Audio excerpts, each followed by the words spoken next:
우리 찬송 설교 우리 세 번째 시간인데요. 우리가 흔히 그리스도인, 그리스도 안에서의 삶을 말할 때 이제 우리는 이 정도는 이제 알 거예요. 종교적 의무를 다하는 삶을 의미하지 않는다라는 것. 그러니까 예배 열심히 드리고 봉사 열심히 한다고 해서 그리스도 안에서의 삶이다, 그리스도인다운 삶이다, 이런 식으로 우리가 이제 이해는 이제 하고 있지 않을 거라고 생각을 합니다. 근데 그러면 다시 질문을 던져봐야 되겠죠. 그리스도 안에서의 자유, 그리스도인의 풍성함, 그리스도 안에서의 삶, 이런 이야기를 할 때 그 의미가 과연 무엇을 의미하고 있는지 진지하게 우리는 좀 생각해 봐야 될 것 같아요. 오늘은 그 그리스도인의 삶을 말할 때 핵심이 되는 두 가지를 짚어보려고 해요. 죄와 십자가예요. 조금 더 정확하게 말하면 죄와 그리스도의 십자가죠. 이 두 가지를 묵상하지 않고서는 그리스도인의 삶을 말할 수가 없어요. 자, 죄를 생각해 볼까요? 죄는 하나님으로부터 멀어지려는 속성이에요. 즉 하나님을 대적하려는 속성이 죄죠. 그러니까 이 세상은 존재 방식 자체가 하나님으로부터 멀어지려는 속성으로 움직여요. 즉 하나님을 필요로 하지 않아요. 이 세상의 존재 방식 자체가. 아니 이게 다시 그냥 이 세상의 입장에서 생각해 보면 절대적 기준이 되시는 그 하나님이 없는 것이 훨씬 좋은 세상 아닙니까? 왜냐하면 내가 기준이 되어야 되고, 그러기 위해서는 내가 힘과 권력과 돈을 가지고 있어야 되고, 그래야 내가 안전하니까, 나를 중심으로 세상은 돌아가는 거니까. 그런데 그렇기 때문에 하나님이라는 존재는, 절대적 기준이시는 절대자의 존재는 우리를 불편하게 만들어요.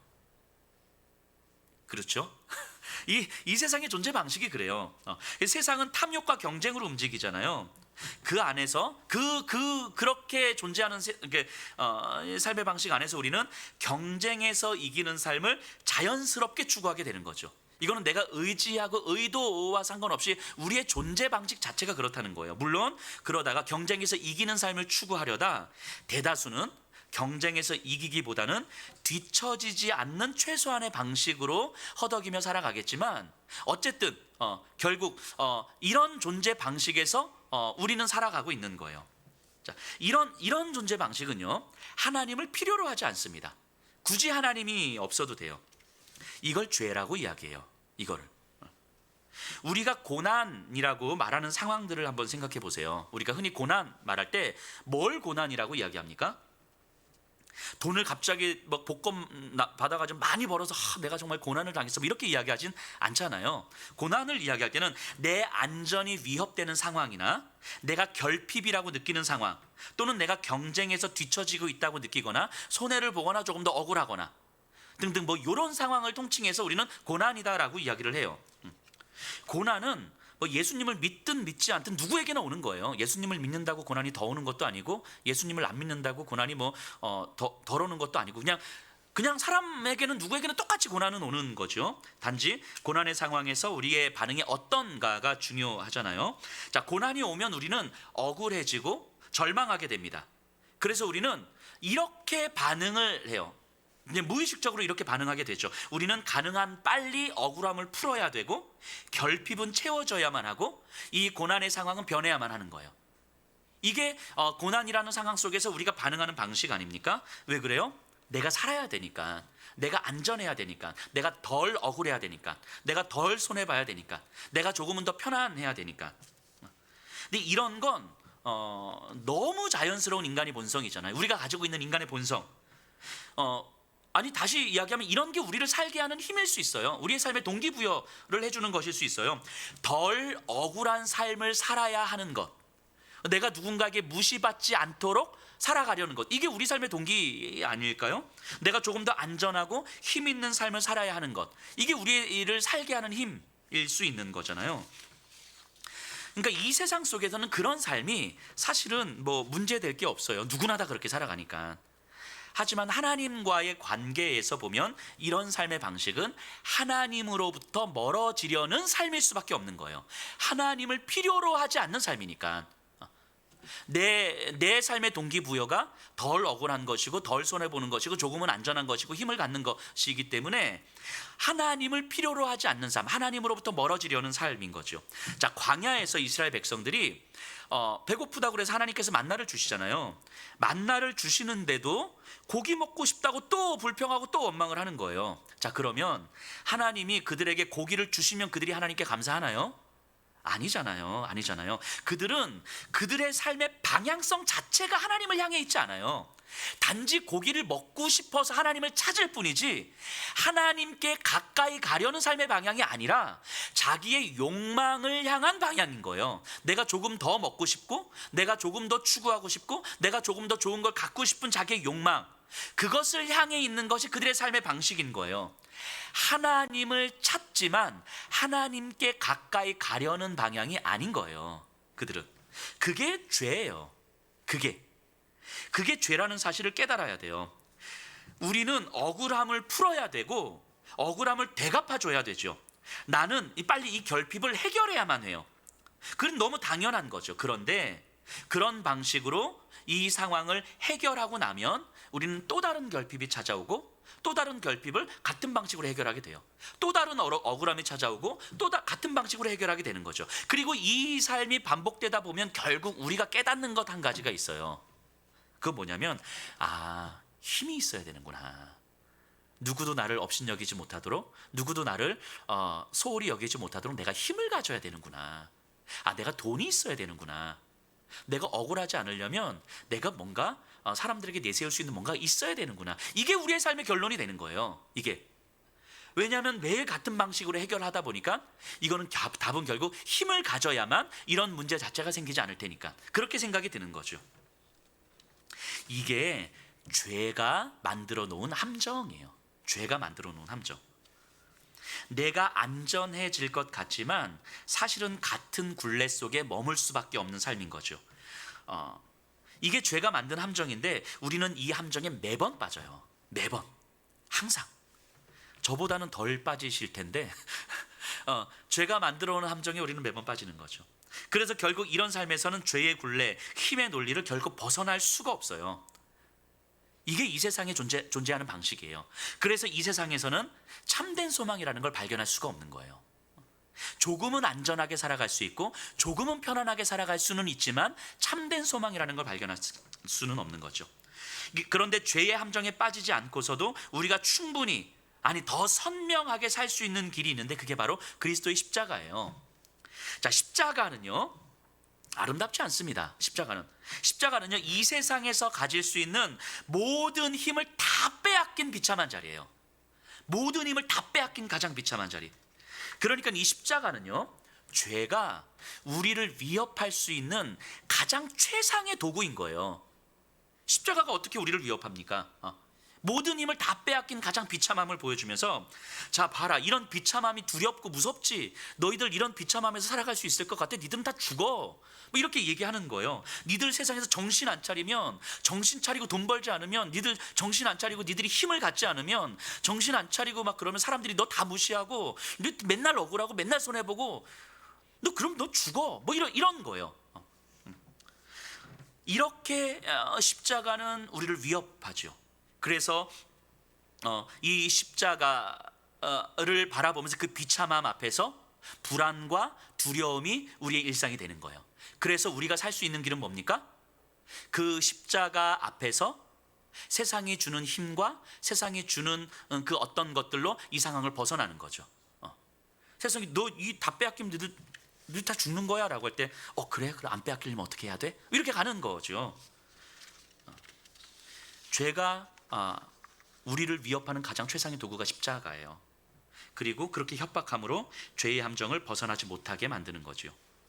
그래서 우리는 돈, 자녀, 건강, 관계 이것들이 깨지면 마치 죽을 거라고 생각을 해요. 그러니까 니들 다 죽는 것처럼 위협을 하는 거예요. 십자가가. 이런 거 없으면 니들 돈, 뭐 자녀, 건강 그거 없으면 니들 살 수 있을 것 같아? 니들 못 살아. 위협하는 거예요. 그런데 어느 순간 우리는 이 십자가의 위협에 길들여져서 그런 상황이 오면 진짜 죽는 줄 알아요. 진짜. 그 십자가의 위협에 익숙해져서 이게 길들여진 거죠. 그거 없으면 진짜 죽는 줄 알아요. 그래서 빨리 이 비참함을 해결하기 위해서 십자가를 벗어나는 길을 찾아요. 그럼 어떻게 됩니까? 이 십자가를 벗어나는 길을 찾기 때문에 또다시 세상에 줄 수 있는 힘, 돈이든 뭐 권력이든 뭐든 이런 것들을 찾고 이 상황을 해결하는 거예요. 하지만 시간이 지나면 또 비슷한 상황은 또 오는 거죠. 이 반복된 굴레 속에서 결국 우리는 힘을 가져야만 하는 삶으로 귀결되는 거죠. 이게 죄가 만들어 놓은 함정이에요. 그리고 이 죄가 만들어 놓은 함정에는 누구나 다 빠질 수밖에 없어요. 안 빠질 수가 없는 거예요. 이 세상에서 이 십자가의 위협 물 거부하고 이 십자가의 위협 십자가의 위협 앞에서 당당할 수 있는 사람은 아무도 없는 거예요. 그러니까 이 세상에 있는 모든 사람은 십자가의 위협과 죄가 만들어 오는 함정의 굴레 속에서 계속 살아갈 수밖에 없는 거죠. 이런 삶에는요 정말 소망도 없고 생명도 없는 거예요. 그저 거기서 조금 더 잘 살 뿐인 거죠. 그런데 그 십자가의 자리에 예수님이 계신 거잖아요. 그 십자가의 자리에. 십자가는요 예수님도 위협합니다. 이 비참함과 처참함을 해결하라고 위협하는 거예요. 그 십자가에서 내려오라고. 그 십자가, 이 경멸과 수치와 모욕의 십자가 내려오라고. 너 내려올 수 있지 않겠냐고. 십자가의 자리에서 도망치라고. 12군단이나 되는 천사들을 데리고 이거 싹 쓸어버리라고. 자, 어떻게 위협하는 거예요? 너 가진 힘으로 이 십자가의 비참함을 벗어나. 도망쳐. 힘으로 해결해봐. 뭐 이렇게 이야기하는 거 아닙니까? 하지만 예수님은 십자가에서 이 비참함을 해결하지 않습니다. 결핍을 채우지도 않고 절망과 억울함을 되갚지도 않고 십자가에서 도망치지도 않으세요. 그리고 그 십자가를 예수님의 거룩하신 피로 덮으신 거예요. 비참함을 당신의 피로 덮으시면서 십자가를 벗어나는 것이 아니라 십자가 위에서 새로운 길을 열어주신 거예요. 예수님은 이 비참한 상황이 해결되어야만 한다는 죄의 함정에 빠지지 않으신 거예요. 결핍이 채워져야만 한다는 죄의 함정에 빠지지 않으신 거예요. 십자가의 피 흘리심은 이 십자가로 예수님을 위협하는 그 죄의 권세 앞에 무기력한 패배처럼 보일지 모르지만 오히려 죄가 파놓은 함정을 밝히 드러낸 승리였던 거죠. 이 십자가를 벗어나면 죽었다 깨어나도 이 죄가 만들어오는 함정이 무엇인지 모르는 거예요. 발견이 안 돼요. 하지만 이 십자가에서 당신의 피를 흘리심으로 죄가 만들어 놓은 함정이 무엇인지를 밝히 드러내신 거죠. 십자가에서 도망치는 길은 결국 죽음의 길이며 함정에 빠지는 길일 수밖에 없음을 보여주신 거잖아요. 그리고 진짜 생명의 길은 죄의 위협 앞에 굴복하는 것이 아니라 예수 그리스도의 보혈로 죄를 씻는 길이라는 걸 보여주신 거예요. 자, 이 땅에서 우리가 죄의 실체를 선명히 깨닫고 죄가 만들어 놓은 함정에 빠지지 않는 것, 빠지지 않으면서 살아가는 것, 이게 모든 신자들의 소망이잖아요. 그리스도인들의 소망이잖아요. 그래서 죄의 실체를 끊임없이 확인하고 죄의 함정에 우리가 빠지지 않으면서 하나님께 좀 더 가까이 가는 삶을 살아가는 것, 이게 그리스도인들이 가지는 소망이잖아요. 이 소망이 없으면 우리는 그리스도인이 아닐 수도 있다는 생각을 해보셔야 돼요. 진지하게. 그리스도인됨이라고 하는 건 하나님께 조금 더 가까이 가는 삶을 소망하는 것이죠. 잘 되든 안 되든, 그렇게 가다가 무너지든 아니든 하나님께 가까이 가는 삶을 소망하는 것이고, 그것을 위해서는 죄가 만들어 놓은 함정에 빠지지 않기를 갈망하는 삶을 살아가는 거잖아요. 그런데 그러려면 십자가 위에 그리스도를 만나는 길 외에는 방법이 없어요. 왜냐하면 십자가 위에서만 죄가 만들어 놓은 함정이 무엇인지가 밝히 드러나기 때문인 거예요. 그래서 십자가의 그리스도를 만나면 죄의 함정에 빠지는 것이 지금 당장은 내가 안전한 것 같지만 사실은 하나님으로부터 멀어지는 길이었다는 사실을 깨닫게 되는 거예요. 자, 하나님은요, 저와 이 자리에 계신 분들에게 이 죄가 가득한 세상, 이 그런 어떤 존재 방식 속에서 조금 안전한 삶을 유지하는 것, 그 정도의 삶을 살기를 원하지 않으시는 거예요. 하나님으로부터 멀어지는 삶의 방식 안에서 그저 내 안전을 보장해 줄 하나님을 찾는 그런 정도의 삶을 살기를 원하지 않으시는 거예요. 광야 백성들처럼 하나님을 찾기는 하지만 내 삶의 방향이 하나님께 가까이 가는 삶의 방향이 아닌 나는 내 욕망의 방향을 향해서 살아가면서 간헐적으로 하나님을 찾는 방식의 삶, 그런 정도의 삶을 살기를 원하지 않으시는 거예요. 우리에게 필요한 건 그런 정도의 삶이 아니에요. 우리에게 필요한 건 죄가 우리를 위협하는 그 십자가에서 죄 앞에 꼬리를 내리는 삶이 아니라 그 자리에서 피 흘리고 계시는 예수 그리스도를 만나야 하는 거예요. 돈, 건강, 자녀, 관계, 사업이 깨지면 진짜 내가 죽는 거라고 위협하는 죄 앞에서 꼬리를 내리며 살려달라고, 그럼 내가 어떻게 살 수 있겠냐고 애원하는 삶이 아니라 죄를 씻으시고 그 상황을 씻으시고 그 상황을 무기력하게 만드심으로 참 생명을 우리에게 허락하신 십자가의 그리스도를 만나야만 하는 거예요. 그럴 때야 우리는 죄의 위협 가운데서도 하나님의 뜻에 나를 맡길 수 있는 삶을 소망하게 되는 거죠. 십자가 위에 그리스도가 계시기 때문에, 그래서 그 십자가는 피해 가야 될 위협이 아니라 새로운 생명의 길을 경험하는 자리인 거예요. 삶의 비참함과 고통의 자리에 그리스도가 계시기 때문에 그 고통은 우리가 피해야 되는 것이 아니라 새로운 생명을 경험할 수 있는 자리인 거예요.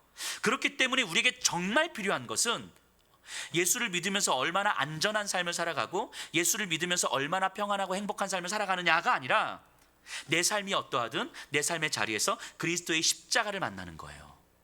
그리스도의 십자가를 만남으로 이 세상에서는 어디에서도 발견할 수 없었던 그 참 생명의 길이 무엇인지를 발견하고 그 생명의 길을 따라 하나님께 조금 더 가까이 가는 삶을 살아가는 것, 그리고 그 삶을 간절히 갈망하는 것, 그것이 우리에게 필요한 거지요. 그래서 고난이든 아니든 우리의 삶에 놓여진 길은 두 가지예요. 안전을 추구하는 길과 예수님의 십자가를 만나는 길, 죄가 만들어 놓은 함정과 부활하신 예수님의 생명의 길이죠.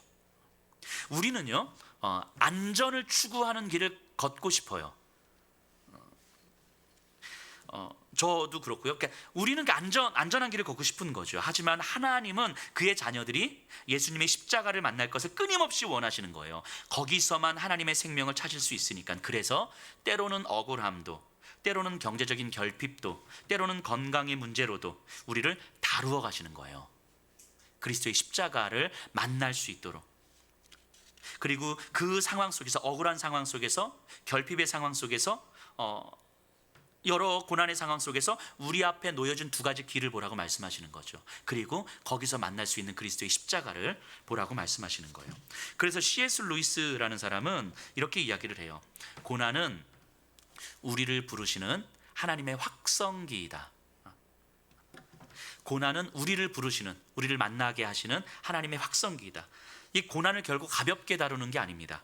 누군가의 고난을 바라보면서 십자가를 만나시면 됩니다. 거기서 예수님 만나세요. 이런 식으로 이야기하시면 안 돼요. 하지만 적어도 우리 그리스도인들에게 그리스도의 십자가는 하나님으로부터 멀어지려는, 하나님을 굳이 필요로 하지 않는 우리를 다시 되돌려 놓으시는 하나님의 사랑이라는 것을 알기 때문에 고난을 통해서 우리를 부르시는 하나님의 소리를 들을 수 있는 거예요. 이 사실이 깨달아질 때, 이 죄와 그리스도의 십자가, 이 사실이 깨달아질 때 비로소 우리는 그리스도 안에서의 삶을 이야기할 수 있는 거예요. 그리스도인의 삶을 이야기할 수 있는 거예요. 우리의 존재가 하나님으로부터 멀어지려는 삶의 방식에서 그리스도 안에서의 삶으로 돌이켜지는 삶, 그래서 하나님께 맡겨진 삶으로 살아가는 그리스도의 삶, 그리스도인의 삶.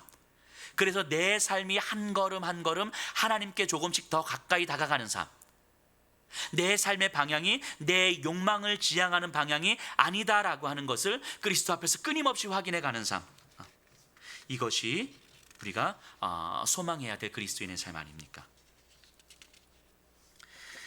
그래서 우리는 매일매일 간절히 그리스도의 십자가를 만나기를 갈망하고 구하고 또 찾아야 돼요. 그렇지 않으면 우리는 너무 자연스럽게 또다시 죄의 함정 속으로 들어가게 됩니다.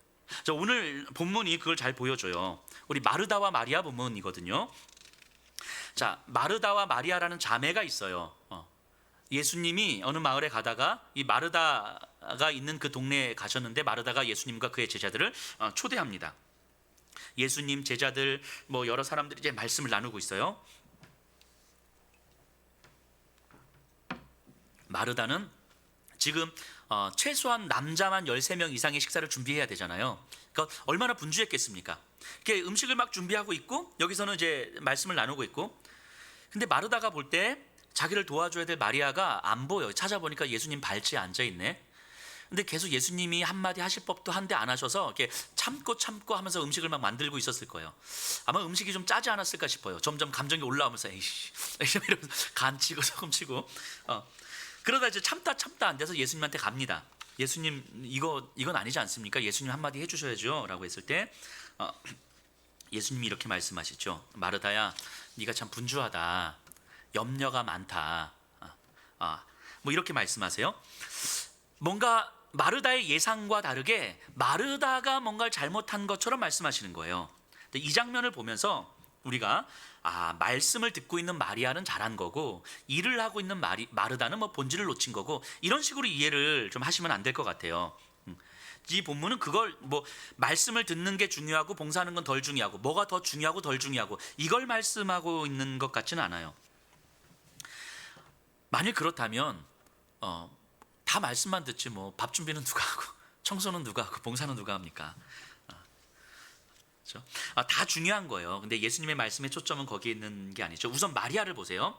마리아는 예수님의 발치에 앉아 있어요. 이 자리는요 여자의 자리가 아니에요. 남자의 자리예요. 남자의 자리. 여자가 앉아 있어야 될 자리가 아니에요. 저는 굉장히 그 남성과 여성을 동등하게 대해주는 사람이에요. 이 시대가 그랬다는 걸 감안하고 들으셔야 돼요. 자, 그러니까 이 마리아가 이 자리에 앉아 있다는 건 굉장히 수치스러운 일인 거예요. 수치스러운 일. 이건 마르다뿐만이 아니라 당시에 있는 사람들도 그렇게 생각하는 거예요. 그러니까 마르다 입장에서 보면 저 마리아를 빨리 데려와야 되는 거예요. 저 미친 거죠, 저게. 지금 저기가 어디라고 저기 가서 앉아 있는 거예요. 이렇게 받아들일 수 없는 상황, 납득할 수 없는, 이해할 수 없는 행동. 그래서 막 그 아이한테 막 화가 나는 거예요. 그냥 그 특이한 행동을 하는 것이 아니라 수치스러운 행동을 하고 있는 거거든요. 경멸적인 행동을 하고 있는 거니까 막 화가 나고 있는 거죠. 그리고 심지어는 자기는 혼자서 막 동분서주하면서 음식을 하고 있는 거예요. 그런데 예수님께서 한마디 하실 법도 한데 아무 말씀도 안 하시는 거죠. 그래서 참다 예수님께 간 거잖아요. 마르다 입장에서 한번 생각해 보면 그녀는 예수님을 사랑했고 예수님을 섬겼어요. 그리고 정말 최선을 다하면서 기뻤어요. 그런데 예수님을 사랑하고 예수님을 섬기고 예수님을 위해서 최선을 다하면서 억울한 일이 발생한 거예요. 정말 예수님을 향해서 기쁘게 최선을 다하고 있는데 납득할 수 없는 상황이 발생한 거예요. 이 마르다에게는 두 가지 길이 있어요. 이 억울함을 빨리 푸는 길과 예수님을 만나는 길이에요.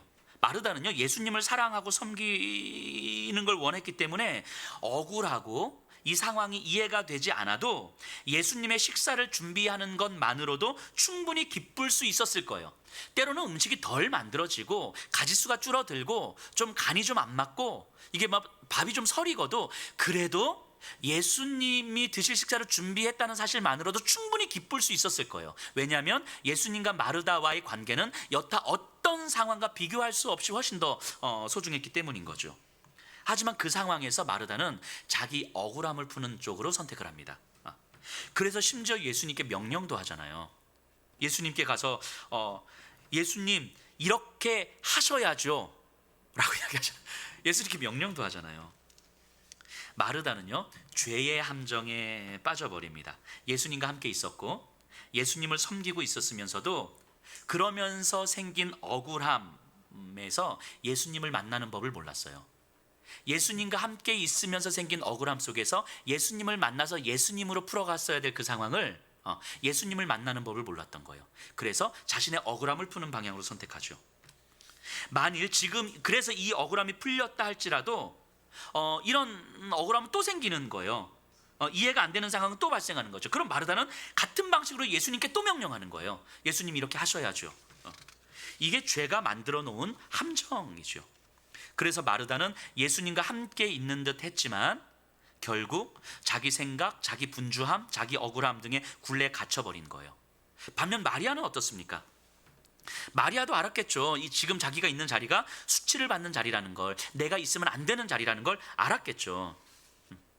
그런데 마리아가 말씀을 듣고 싶어서 막 말씀을 배우고 싶어서 이런 느낌은 아니었던 것 같아요. 마리아가 물론 말씀을 배우고 싶기도 했겠지만 마리아는 그저 예수님 곁에 있고 싶었던 것 같아요. 예수님 곁에서 예수님의 말씀, 예수님의 그 목소리, 예수님의 그 숨결, 예수님의 호흡, 예수님의 모든 것을 자신의 눈과 자신의 귀에 담고 싶었을 거예요. 그래서 지금 상황이 수치든 경멸이든 어떤 상황이든 그 지금 내 앞에 있는 그 예수님의 모든 것을 내 안에 담아서 예수님으로 지금의 나를 설명하고 싶었을 거예요.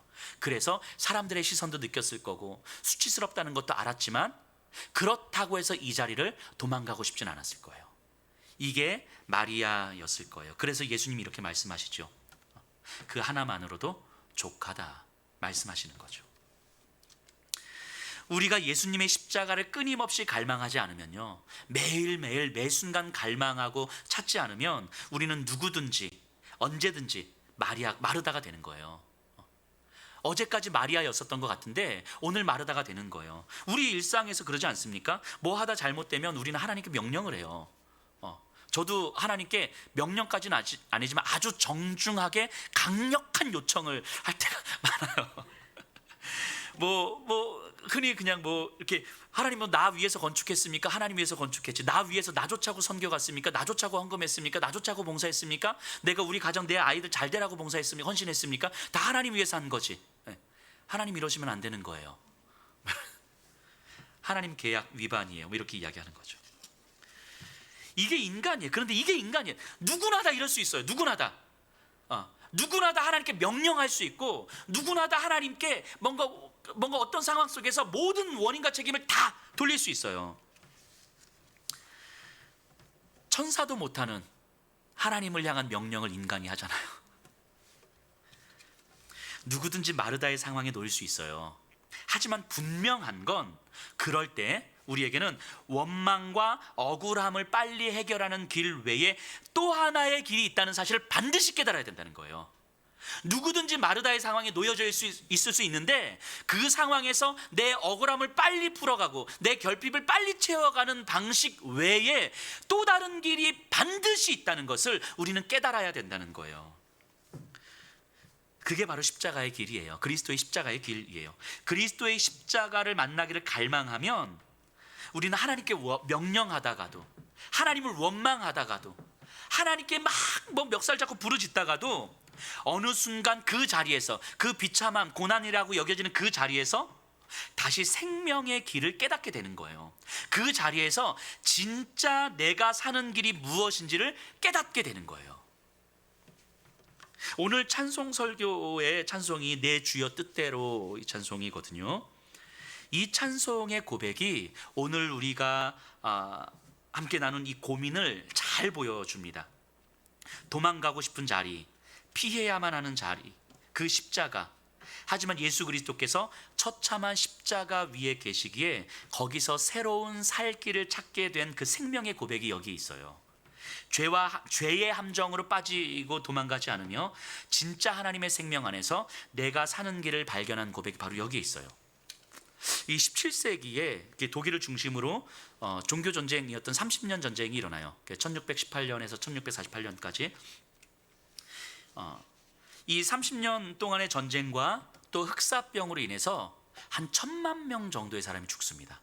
어마어마하죠. 1000만 명 정도의 사람이 죽어요. 마을은 폐허가 됐고 남편을 잃고 부모를 잃고 또 자녀를 잃고 신음하는 사람들의 그 슬픔은 가시질 않습니다. 그 중에서도 가장 중요한 격전지 중에 하나가 이제 실레지아라는 곳인데요. 그 마을에 전후에 벤자민 슈몰크 목사님 가정이 부임을 합니다. 목사님과 그의 아내 그리고 어린 두 아들 이 네 식구가 이제 부임을 해요. 근데 그냥 교회 하나를 이렇게 목회하는 게 아니고 금방 32개 마을을 목회를 했어야 되는 거예요. 32개 마을. 교회 건물조차 제대로 남아있지 않았고 사람들은 다 시리에 빠져 있었고 그런 상황에서 슈몰크 목사님은 교회를 정비하고 32개 마을을 매일매일 아침부터 저녁까지 다니시면서 사람들을 만나고 위로하고 그렇게 말씀으로 그들의 삶을 다시 세워갔죠. 아마 이렇게 말씀하셨을 거예요. 이 폐허가 된 현실 속에서 이 현실에서는 우리가 어떤 소망도 발견할 수는 없지만 우리에게는 예수 그리스도의 십자가가 있지 않습니까? 우리의 비참한 현실, 전쟁 후에 남은 이 상흔들보다 훨씬 더 처참했던 그 십자가에서 하나님의 생명의 길이 주어지지 않았습니까? 그러니 지금 우리에게 필요한 것은 다른 어떤 것이 아니라 그리스도의 십자가 앞에 서는 것입니다. 이러면서 사람들을 위로했을 거예요. 그렇게 시간이 지나면서 사람들이 회복해가는 반면 목사님의 건강은 점점 쇠약해져 갔고, 아마 32세 나이 때 가질 수 있는 온갖 질병들은 다 왔던 것 같아요. 그런데 어쨌든 사람들이 회복되는 거예요. 그리스도의 십자가를 붙들고 소망을 품는 거예요. 예배를 드리기 시작하고, 그러던 어느 날, 그날도 여전히 어린 아이들은 집에 있고, 목사님과 사모님은 이제 중증 환자를 신방하기 위해서 먼 곳까지 신방을 갔다가 집으로 오는데 기가 막힌 장면을 보게 됩니다. 교회와 목사님 집이 다 불에 탄 거예요. 다 불에 타서 이제 잿더미 속에 있는 모습을 보게 돼요. 목사님과 사모님이 정신없이 자기 아이들을 찾기 시작합니다. 속으로 얼마나 후회를 했을까 싶어요. 오늘은 신방을 가지 않았더라면, 신방을 조금 더 가까운 데 갔더라면, 아니 빨리 끝내고 왔더라면, 온갖 어떤 생각으로 아이들을 찾는데 한참 찾던 중에 다 타버린 그 잿더미 안에서 두 아이가 꼭 부둥켜 안고 다 죽어 있는 거죠. 그 모습을 이제 발견했어요.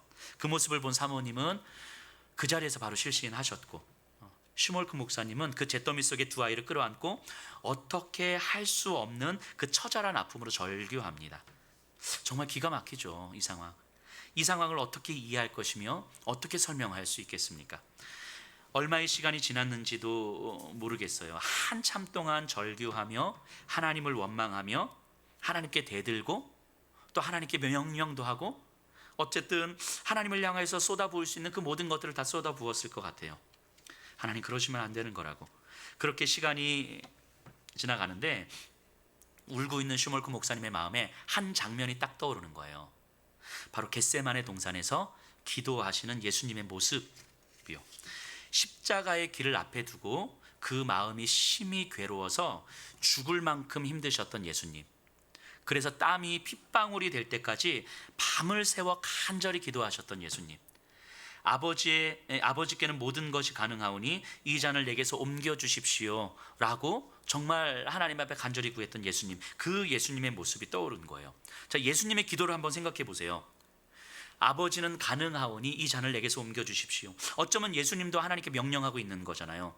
아버지는 할 수 있는 분 아닙니까? 이 잔을, 이 길을 내게서 옮겨주십시오. 이 하나님을 대적하는 그 자리에 내가 어찌 저기에 설 수 있겠습니까? 하나님, 이 잔을 옮겨주십시오. 이 기도를 밤새워 하신 거예요. 그렇게 기도하시다가 새벽녘 즈음에 분명히 하나님의 음성을 들었을 거예요. 그렇게 기도하시다가 십자가의 길을 앞에 놓고 밤새 기도하셨던 예수님께 하나님은 이렇게 말씀하셨겠죠. 저 저주의 십자가, 처참하고 비참한 십자가, 저 위에 너의 피로 적시지 않으면, 저 십자가를 너의 피로 적셔서 씻지 않으면, 거룩하게 하지 않으면 내 사랑하는 자녀들은 어떻게 하냐?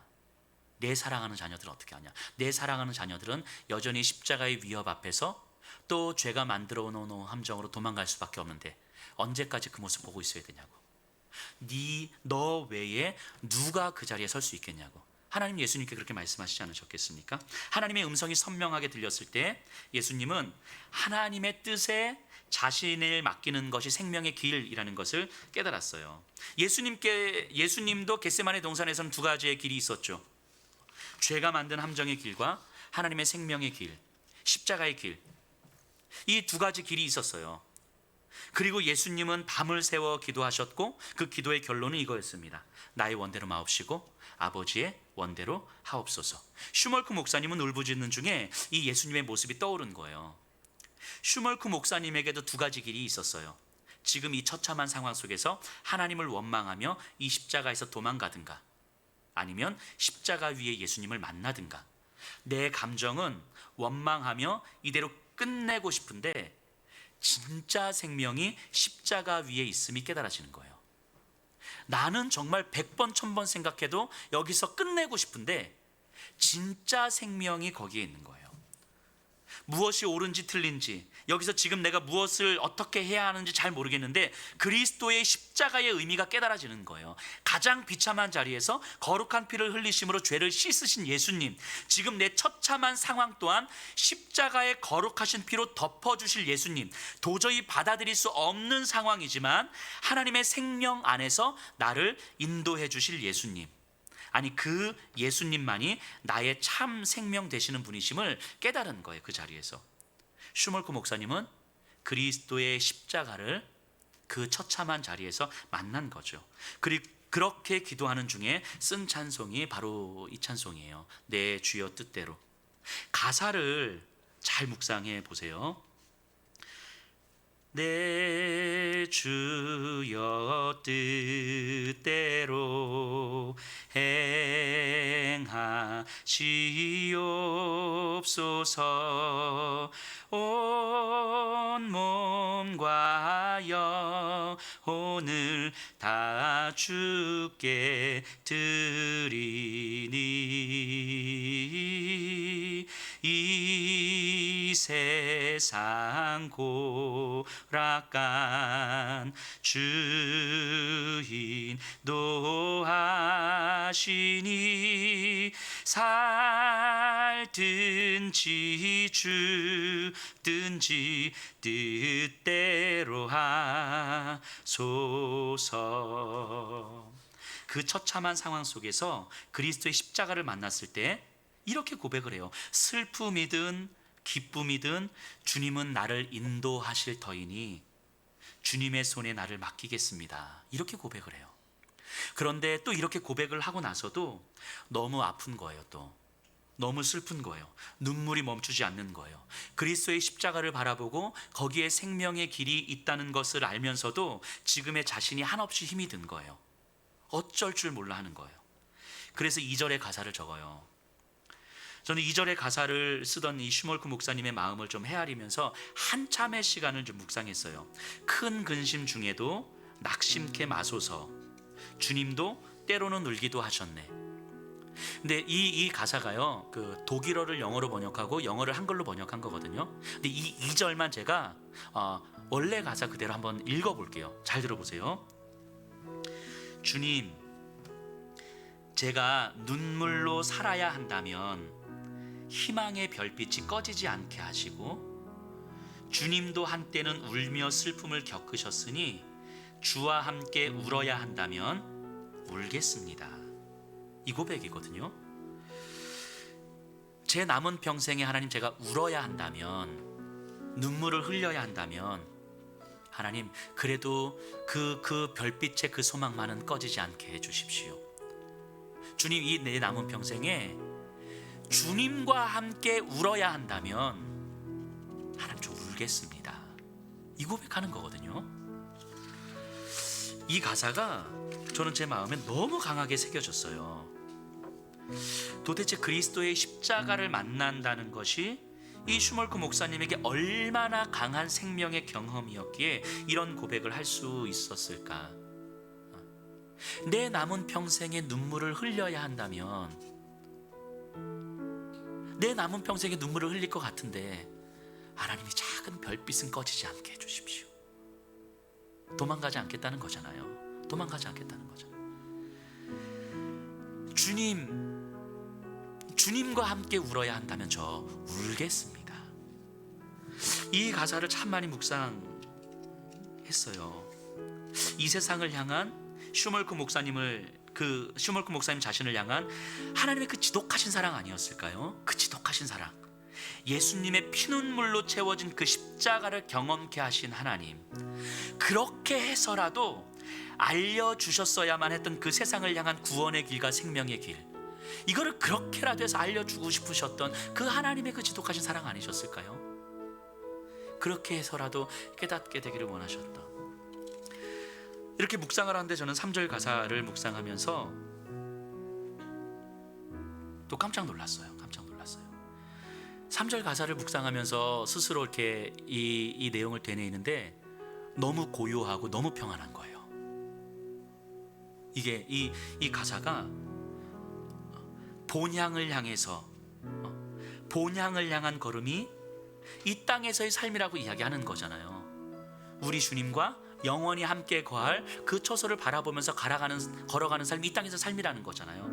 그래서 주님과 영원히 함께 거할 그곳을 바라보면서 이 땅을 걸어가기 때문에 이 땅에서 잠시 흘려야 될 눈물이 있다면 하나님, 저 흘리겠습니다.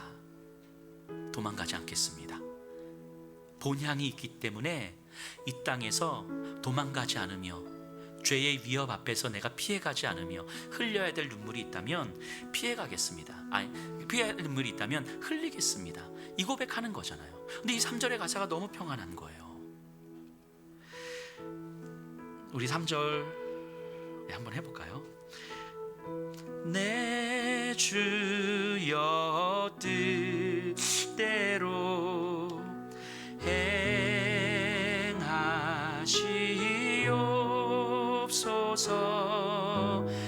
내 모든 일들을 다 주께 맡기고 저 천성 향하여 고요히 가리니 살든지 죽든지 뜻대로 하소서. 우리를 다시 돌아보십시다. 예수님께서 죄의 절정의 십자가에 있어야 하셨던 이유가 우리의 죄 때문이잖아요. 우리의 죄 때문이잖아요. 죄의 권세 아래에서 헤어나오지 못하고 죄의 함정에 빠져서 허우적대며 죽음을 향해 가는 우리 때문이잖아요. 죄의 비참함, 십자가의 처참함, 그 우리 모습이잖아요. 하지만 십자가가 아름다울 수 있는 이유는 거기에 우리 주님이 계시기 때문이잖아요. 우리의 고통이 처참하지만 아름다울 수 있는 이유는 그 고통의 한가운데서 피 흘리시는 주님이 우리를 만나 주시기 때문이잖아요. 그리고 우리에게 이렇게 말씀하시잖아요. 이제 너 살았어. 말씀하시잖아요. 이제 너 살았어. 어쩌면 지금까지 우리는 화려한 예배당 안에서 예수님을 찾으려고 했을지 몰라요. 멋진 예배 속에서 예수님을 만나려고 했을지 몰라요. 많은 헌금 속에서 경쟁하듯 이루어진 헌신 속에서 종교적 열정이 넘치는 그 회중들 안에서 예수님을 찾으려고 했을지 몰라요. 또 사회적으로 지위도 높고 부도 있고 영향력도 있는 경건한 사람들 속에서 예수님을 만나고 싶었을지도 몰라요. 이런 모습들이 나쁜 건 아니지만 그런 것들만 선호하는 우리들의 삶이 어쩌면 죄의 함정에 빠져 있는 건 아니겠습니까? 십자가에서 도망가려는 건 아닙니까? 그래서 우리가 원하는 현실이 만들어지지 않으면 어떻게 해서든 원하는 대로 만들려고 하는 것, 거기에 은혜라는 이름을 덧붙여서, 그게 우리의 모습 아닙니까? 이 거센풍랑으로 가득한 이 세상에서는 채워질 수 없는 안식을 우리는 끊임없이 찾아요.